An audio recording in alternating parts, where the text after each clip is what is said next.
Laying in my bunk, I have a hard time falling asleep.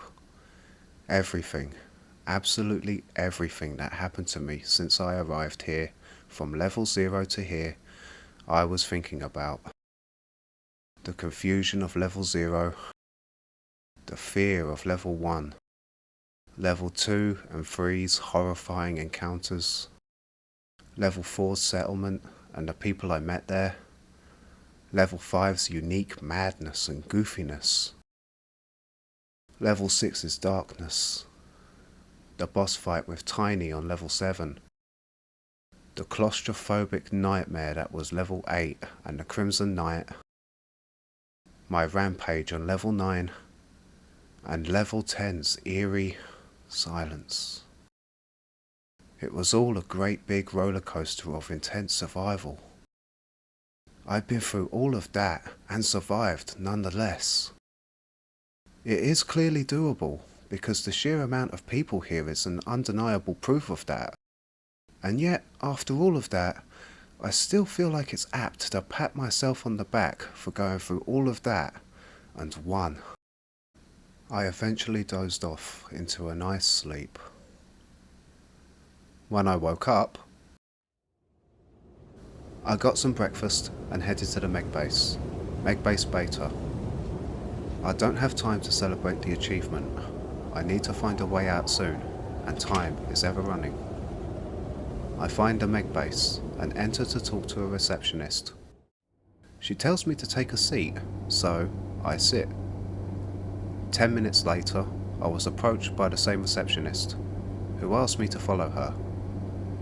She's kind of cute, not gonna lie. Kinda young. What, early 20s? Too young for me though. She leads me to an office room where a middle-aged man sits at a desk and a scientist lady standing next to him, and she looks familiar. Adrea? From level 1? How did she get here? She told me she used a better route. Oh great! I could have gotten here easier without issues? I am fuming now, but they were quick to calm me and pretty much assured me that getting here the right way was kind of demanded of new Backrooms residents. Well, I'm not a resident, I'm a visitor, and my welcome here is worn out. Time to get to the meat of this thing. Where is the exit? We're interrupted as I ask the question by a younger man walking into the room. Like mid-20s maybe? Clearly an explorer. His clothes are dusty and boots are still caked in all kinds of matter. Hey, hope I'm not interrupting. I have delivery for the scientist, he says with a smirk. He then goes to walk past me, but stops when he took a good look at me and said, "Whoa, careful there, road warrior. I ain't looking for any trouble now." Who the fuck is this guy? He said that in a very clearly Southern American accent. Thinking about it now, I do sort of give off those road warrior vibes now that I'm all decked out. The man walks over to Adrea and hands her a small parcel. She thanks him and asks to send the people at Epsilon her thanks. I asked the three what's up, but the middle-aged chap said it's nothing to worry about, and Adria didn't say anything either. Wonder what all this is about. See, this is the main difference between human and entity. With entities, you know what you're getting into. Humans are just unpredictable. And since I am new here, I obviously know nothing about the inner workings or politics that could be going on behind the scenes. Mission completed, the young fellow said his goodbyes and tipped his cowboy hat to me before exiting the room. Alright, cowboy. See you later, maybe. Back to the matter at hand, the man called Dax and Adria introduced me to Zam, the Backrooms cowboy. A self-given title, but most people accept it because he does give off those vibes. Well, no shit. If there was a Wild West level and I encountered him on it, I'd figured him to be an level exclusive entity. But enough about him. How to exit. But first, Dax finds now a necessary time to congratulate me on my success on making it to his level. Level 11. But now, moving on to the main reason why I'm here and in the level in the first place. Finding a way out. Dax and Andrea begin to explain in detail. And the truth is, no one knows. At least, we do know that you can leave the backrooms and enter back into reality, Earth or the front rooms. But the clincher is, once someone leaves the backrooms, the data on how to get out leaves with them in a sense. Because when people traverse the backrooms in a group, it's a bit of an unspoken rule to go through a door into a new level one at a time. So once someone crosses a threshold and seemingly gone from existence, it's commonly accepted that either one of three things had happened. They had either 1. Crossed into a different level, maybe an undiscovered level, 2. Went into a dead zone level, or 3. Exited the backrooms and ended up back on Earth. Number 1 is easy to answer, because some people who end up missing later ends up coming back alive or reaches out via internet. 2 and 3, however, are always hard to confirm, since the individual who was lost never comes back and their travel partners come back empty-handed, so there's no new data to receive and catalogue. Now this is just fucked up. I come all this way just for a solid maybe? Not good enough. I need more info. I press the issue and make my desperation clear without saying too much. Andrea clearly sympathises with me, and Dax has seen the same thing hundreds of times by now, but assures me that persistence bears fruit. I take that sentence to heart. So, what's the best way to begin?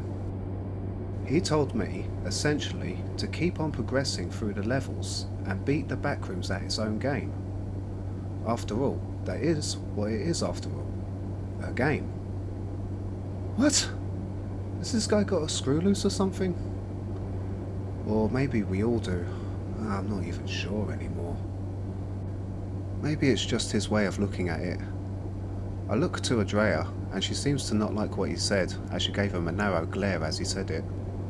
She is a scientist, so it makes sense that she'd rather look at it from a logical perspective. Overall, the conversation boiled down to mainly this.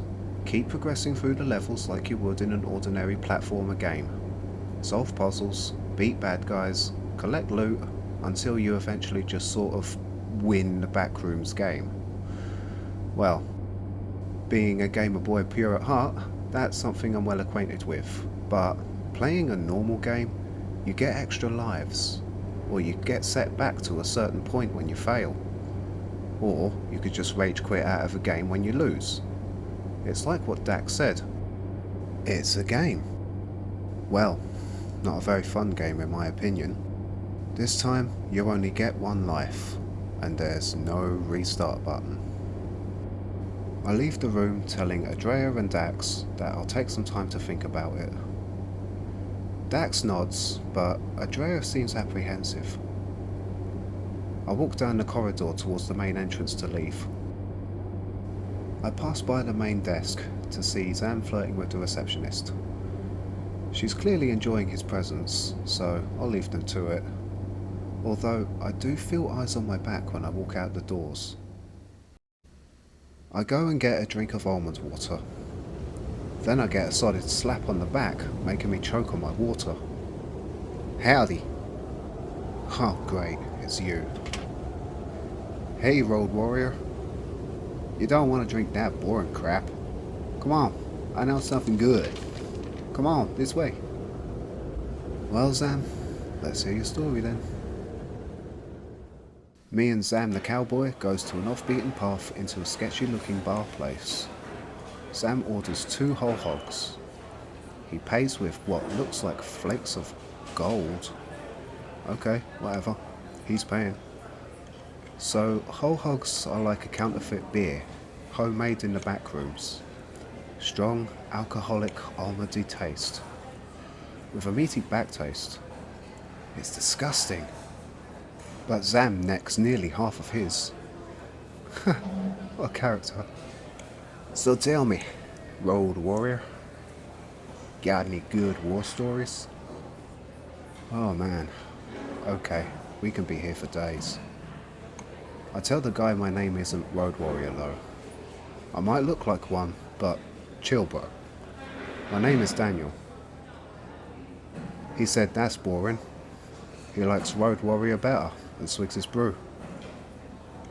We sit and talk about war stories for about an hour. Sheesh, this guy has been through it all, by his own account anyway. He's survived negative levels, explored new levels, killed hundreds of entities, and faced down godlike entities like the skeleton bitch on 32. I told him my experience, and he was especially impressed when I told him about the Crimson Knight and my rampage on level 9 and my fight with Tiny. He seemed to especially like the more violent parts. I think this guy's a little screwed up in the head. I guess I can see why, when you've been trapped in here for as long as him. We were well into our conversation, like he was on his 4th whole hog and I'm still on my 1st, when suddenly I see a face appear around the corner. It's Adrea. Sam invites her over to join us. She gets herself a whole hog and joins us. Sam is very interesting, if a bit too overbearing for me. He's got that classic cowboy look down to a T. Hat, old dusty coat, and Adrea, about my age. She's of Spanish heritage, but born and grew up in Chile, and then later moved to the USA. She studied physics and particle theory. Loved it ever since she was a little girl. Strange backstory. Kids usually like toys and cartoons, not atoms. She has got these beautiful purple irises though, like a gem. I can look at these eyes for hours. Why are they like this though? I didn't ask then. I thought it was a bit rude, so I'll ask another time. She is pretty, but I'm not particularly attracted to her, but she's more than comfortable enough to be around. Although I do find her big science brain a bit intimidating. After the backstory, Adrea then tells me that I can make it out of the Backrooms more effectively if I didn't go ahead with Dax's progress through every level idea, and instead use well-known and reliable shortcuts. Most lower levels have barely any chance of finding a way back to the front rooms since they have been mostly explored to completion. So I should instead focus on making it to the uppermost levels of the Backrooms to find a better chance of getting out there, collecting clues, talking to settlers in bases as I go. Good idea, Adrea. I can at least rely on you to make a well thought out plan. But now, if I was going to follow through on this plan, it will be a good idea to have a clearer idea of what to even look for. I mean, what does a front room's exit in the back rooms even look like? Asking that question, I'm cut off by Zam, who tells me that he doesn't know, but he has heard a rumour that someone on level 230 in M.E.G base Delta, a man who claims to have found the front rooms, lives there, but decided not to go back. Apparently, the man's been through a psychosis, so no one really believes him. Something about sevens? Well, he is a clue, and the only one I have right now. But on level 230? Holy moly, that's a long way away. Sam laughs and says not to worry. As long as I take a good route and keep doing what I have been doing, I'll be just fine. Adrea seems to agree and tells me that I have done a fantastic job so far and that I should be proud. And that, ladies, is how to make a man blush.